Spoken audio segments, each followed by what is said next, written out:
इस चैप्टर में आपको मैं खासियत बताऊं, आपने क्रय मूल्य और विक्रय मूल्य और लाभ और लॉस, ठीक है, यानी कि हानि, ये चार कॉन्सेप्ट आपने समझ लिया तो चैप्टर आपका आसानी से हल हो जाएगा। कहीं भी आपको कहीं दिक्कत नहीं होगी। पहली बात तो आपको बेसिक समझना है, ठीक है। क्रय और विक्रय मूल्य बहुत जरूरी है आपको समझना, क्योंकि क्रय और विक्रय मूल्य समझेंगे, इसका बेस ही है क्रय और विक्रय मूल्य। अगर विक्रय मूल्य आपने समझ लिया तो समझो आप चैप्टर आसानी से हल कर लोगे, ठीक है। कोई भी बुक आप उठाओगे तो उसमें आसानी से आप समझ जाओगे ये प्रश्न क्या रहा है। जय दोस्तों, बहुत बहुत स्वागत है आपका आपके YouTube चैनल बीकेपी क्लासेस पर। हम बात करते हैं लाभ और हानि, ठीक है। इसे इंग्लिश से बोलते हैं प्रॉफिट एंड लॉस। इस पर बात करते हैं। अभी हमारा क्या चल रहा है बैच, किसका? यूपी पुलिस का। इस पर हम फोकस करेंगे क्योंकि इसका जुलाई में क्या है, अप्लाई होना है, फॉर्म भरा जाएगा, ठीक है। तो इस पर हम फोकस करेंगे। देखिए इस चैप्टर में हमारा लाभ और हानि की बात करते हैं। 10 टॉपिक हैं। कितने हैं? 10 टॉपिक। 10 टॉपिक हैं हमारे पास। इस 10 टॉपिक को जिसने नियमानुसार पढ़ लिया, नियमानुसार यानी कि नियम से, टॉपिक बाय टॉपिक से, वो कोई भी बुक उठाएगा, चाहे एच डी यादव उठा ले, आर एस अग्रवाल उठा ले, कहीं भी से लाभ और हानि का, ठीक है, अगर वो करेगा तो मैं ये कह सकता हूं उसका आंसर जरूर मिल जाएगा, आसानी से मिल जाएगा, उसे कहीं दिक्कत नहीं होगी, ठीक है। कि सर मुझे ये प्रश्न नहीं आ रहा है, ठीक है। चलो आते हैं, हम बात करते हैं लाभ और हानि में हमारा इसमें है क्या, इसका समझने का तरीका क्या है कि ऐसा क्या हो कि सर ये हमें आसानी से समझ में आ जाए। पहली बात तो इसकी बात करिए क्रय और विक्रय मूल्य की, ठीक है। क्रय मूल्य और विक्रय मूल्य आपको जानना होगा। अगर बेसिक आपने जान लिया क्रय मूल्य और विक्रय मूल्य, तो मैं ये कह सकता हूँ चैप्टर आप आसानी से हल कर लोगे। और ये चैप्टर आपका आसानी से हल हो गया तो आपको बट्टा भी हल हो जाएगा, ठीक है। देखिए क्रय मूल्य की बात करते हैं हम। क्रय मूल्य, दो चीज मैं बोल रहा हूं आपको बार बार, क्रय और विक्रय मूल्य समझ लिया आपने तो पूरा चैप्टर हल कर लोगे, मैं दावे के साथ कह सकता हूं, ठीक है। देखिए मैं आपको समझाता हूं। क्रय मूल्य हमारा क्या, बेसिक चल रहा है, हम लोग सवाल पर नहीं आ रहा है। क्रय मूल्य, क्रय मूल्य को हम बोलते हैं इंग्लिश में इसे कॉस्ट प्राइस। क्या बोलते हैं? Cost price. इसे शॉर्टकट में हम लिखते हैं सीपी, इसे हम सीपी भी लिखते हैं। यहां तक बातें समझ में आ गई। अब आते हैं क्रय मूल्य हमारा होता क्या है सर, तो मैं आपको बताऊं, जिस वस्तु का, ठीक है, जिस वस्तु का, मान लीजिए कि कोई वस्तु हमने खरीदा, ठीक है, तो वो क्या होगी, उस मूल्य पर वो क्या होगी, हमारी क्रय मूल्य कहलाएगी। जैसे मैं आपको बताता हूं, देखिए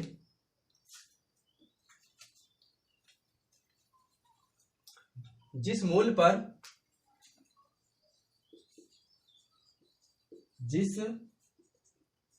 पर कोई वस्तु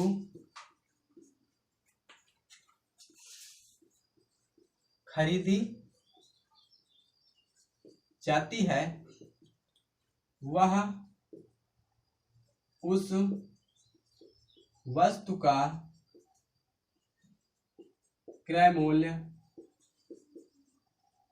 कहलाता है, ठीक है। क्रय मूल्य कहलाता है या कास्ट प्राइस कहलाता है, कुछ भी, ठीक है। क्रय मूल्य, कास्ट प्राइस, सीपी हमारा एक ही है, ठीक है। कास्ट प्राइस का ये हमारा क्या है, शॉर्टकट है, ठीक है। तो क्या आपको क्या मिला, जिस मूल्य पर कोई वस्तु, जिस मूल्य पर कोई वस्तु क्या है, खरीदी जाती है, यानी कि हम खरीदते हैं उसे क्या बोलते हैं, क्रय मूल्य बोलते हैं, ठीक है। जिस मूल्य पर, मान लिया हम 10 रुपए में हमने खरीदा और हमने उसे विक्रय मूल्य थोड़ी बोलेंगे, हम उसे बोलेंगे कि हमने खरीदा 10 रुपए में खरीदा, यानी कि मूल्य क्या है, 10 रुपए हमने खरीदा। खरीदा का शब्द मतलब है कि क्रय मूल्य है, ठीक है। तो हमारा ये क्या हो जाएगा, क्रय मूल्य कहलाएगा। जब इसमें आपको उसमें क्वेश्चन में मिलेगा क्रय मूल्य बताइए, विक्रय मूल्य बताइए, ठीक है। तो अब इसके बाद क्या आते हैं, विक्रय मूल्य की। विक्रय मूल्य, विक्रय मूल्य हमारा, इसे इंग्लिश में हम बोलते हैं सेलिंग प्राइस।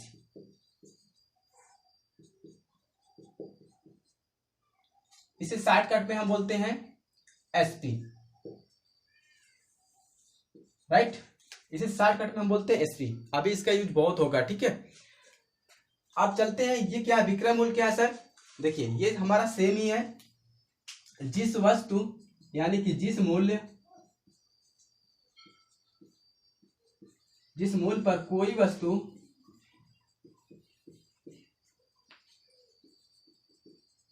बेची जाती है वह उस वस्तु का विक्रय मूल्य कहलाता है। यहां तक बातें समझ में आई? अच्छा देखिए, विक्रय मूल्य क्या है? जिस मूल्य पर कोई वस्तु बेची जाती है, ठीक है, क्या बोल रहा है यहाँ पर? बेची जाती है, वह उस वस्तु का विक्रय मूल्य होता है।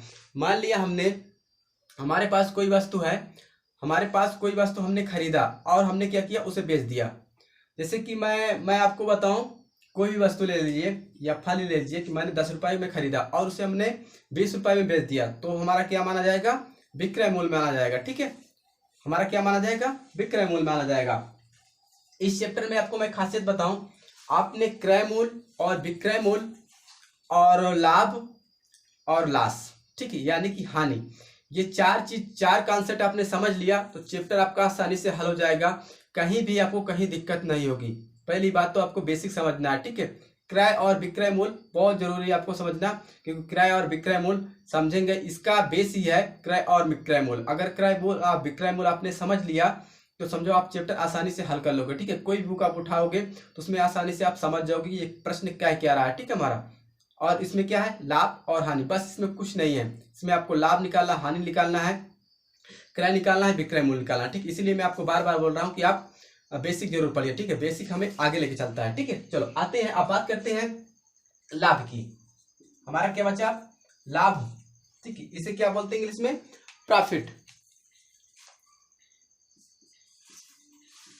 इसे इंग्लिश में बोलते हैं प्रॉफिट। ठीक है, अब ये हमारा लाभ क्या होता है सर? तो मैं आपको बताऊं, देखिए ये क्या क्या कह रहा है, जब विक्रय मूल्य क्रय मूल्य से अधिक हो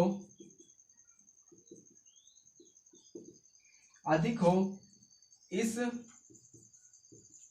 स्थिति में लाभ कहलाता है। ठीक है, कहलाता है। आगे चले, अब देखिए विक्रय मूल्य यानी कि हमारा क्या है? विक्रय मूल्य क्रय मूल्य से ज्यादा होना चाहिए। मान लेते हैं हमारे पास क्रय मूल्य है भाई, हमने 10 रुपए का सामान खरीदा है और उस सामान को हमने 20 रुपए में बेच दिया, क्रय मूल्य से हमारा ज्यादा तो हुआ, तभी तो हमें लाभ मिलेगा, विक्रय मूल्य मिलेगा। ठीक है, तो हमें प्रॉफिट होगा। अब बात करते हैं लॉस की, यानी कि हानि। ठीक है, हानि की बात करते हैं, हानि, इसे इंग्लिश में बोलते हैं लॉस। ठीक है, अब बात करते हैं इसकी, ये क्या कह रहा है? ये भी देखिए सेम कह रहा है, कहेगा आपका, जब क्रय मूल्य विक्रय मूल्य से अधिक हो तो इस स्थिति में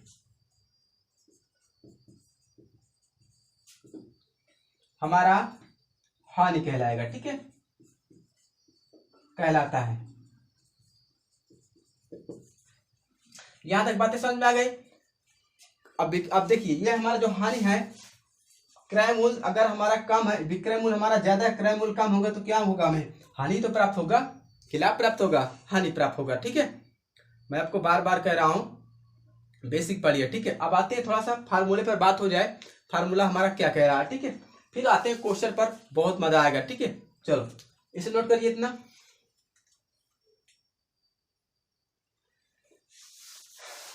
देखिए आगे चलते हैं हम लोग,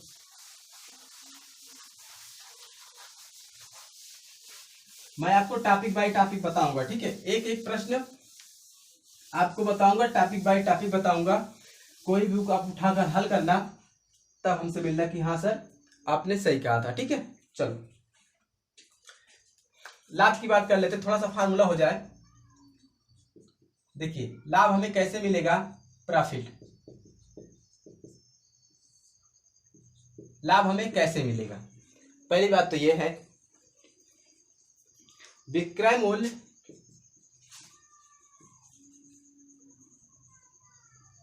माइनस में क्रय मूल्य। ठीक है, नहीं समझ में आपको? लाभ कब से कैसे मिलेगा? विक्रय मूल्य ज्यादा होगा, क्रय मूल्य हमारा कम होगा, तभी तो हमें लाभ मिलेगा। मान लेते हैं हमने 10 रुपए का सामान खरीदा या 50 रुपए खरीदा और हमने उसे 100 रुपए में बेच दिया, तो विक्रय मूल्य हमारा ज्यादा होगा, तभी तो हमें क्या होगा, लाभ प्राप्त होगा। अब बात करते हैं हानि की। अब देखिए इसमें क्या होगा, अब एक आता है शॉर्टकट में, कैसे हम लोग करते हैं, शॉर्टकट का आपको वहां पर काम ही आएगा।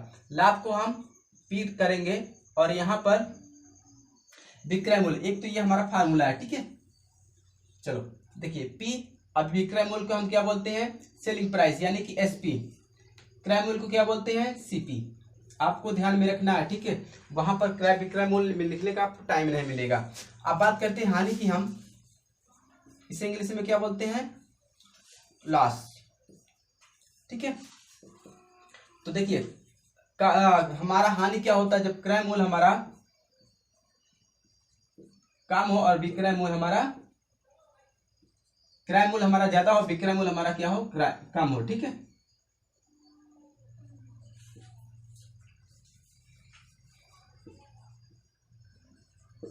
ये अब इसे हम इंग्लिश में क्या बोलते हैं, इंग्लिश में देखिए एल बराबर फार्मूला क्या बनेगा, क्रय मूल्य को हम सीपी और इसको एसपी। बस आपको इतना समझ लेना है, आपका समझो चैप्टर समाप्त हो गया। ठीक है, चलो नोट करते आते हैं प्रश्न पर। प्रश्न हमारा क्या कह रहा है, फिर उसके बाद नियमानुसार चलेंगे हम लोग। ठीक है, टॉपिक बाय टॉपिक। चलो नोट करिए।